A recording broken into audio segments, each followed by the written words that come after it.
My dear brothers and sisters, our commemoration of our faithful departed is indeed our expression of love and affection because of the sense of connection even after death. Kahit naman po ang mga mahal natin sa buhay ay namayapa na, kahit matagal na, nararamdaman pa rin natin yung pagiging kaisa. Kaya napakaganda po ang ating ginagawang pag-alala. The saddest thing next to death is being forgotten. Ang nakakalungkot daw po na pangyayari sa buhay ng isang tao, next daw sa kamatayan, ay yung makalimutan. E di mas lalong nakakalungkot yung buhay pa, nakakalimutan na. But my dear brothers and sisters, aside from an expression of our love and affection, our commemoration should also be an expression of our faith. Yes, our faith. Pananampalataya po natin. Because we believe in life eternal. Because we believe that as the church militant, it is our task to pray for the dead. Bahagi po ng ating pananampalataya, ang isang taong namatay na ay hindi na po makakagawa ng mabuting bagay para sa kanyang sarili. Kasi nga patay na, tapos na. Tayong mga buhay, tayo pwede pang magdasal, pwede pang gumawa ng mabuti. Hindi lamang para sa ating sarili, kundi lalong-lalo na sa ating mga kapwa at sa ating mga mahal sa buhay na yumao. Kaya mga kapatid, nawa ito yung lagi nating isipin sa pagdadasal sa ating mga mahal sa buhay,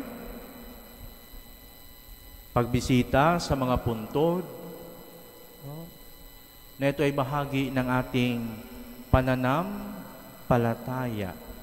At kaya rin po, dahil ito ay pagdiriwang ng ating pananampalataya, pagsasabuhay ng ating pananampalataya, nawa hindi lang natin ipagdasal yung ating mga mahal sa buhay, kundi ang lahat ng mga yumao.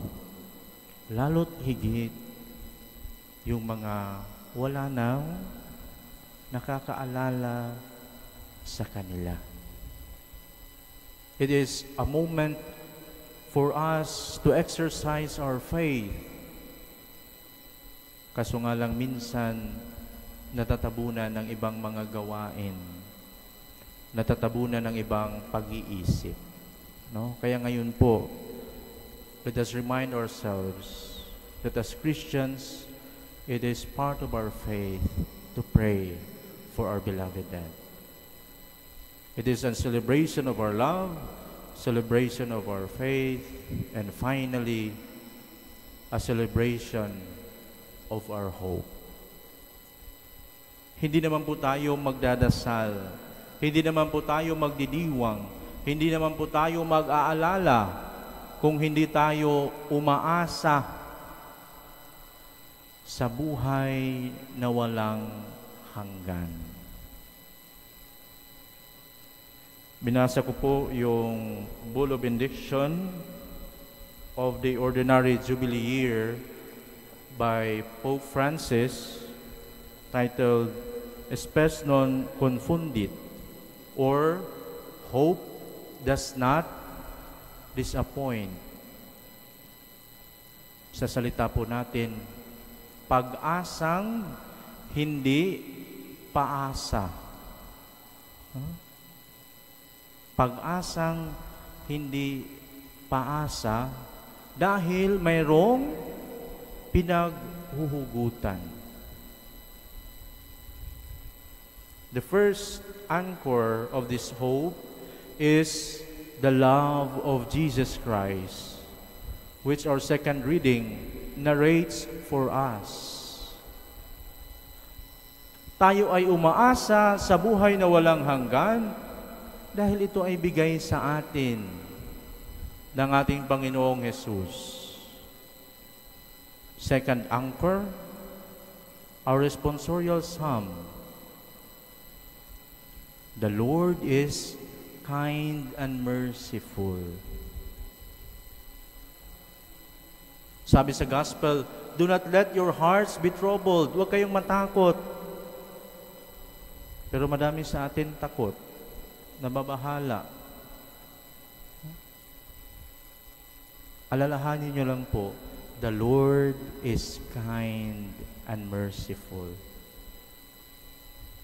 And the third anchor is the Holy Eucharist, the expression of God's love in giving His Son Jesus for us to partake. And so we pray for the grace of the Holy Spirit that as we continue to pray and remember our beloved dead, we also continue to pray for ourselves that we truly become Christians in praying for one another, in loving one another, and in loving our God. Amen.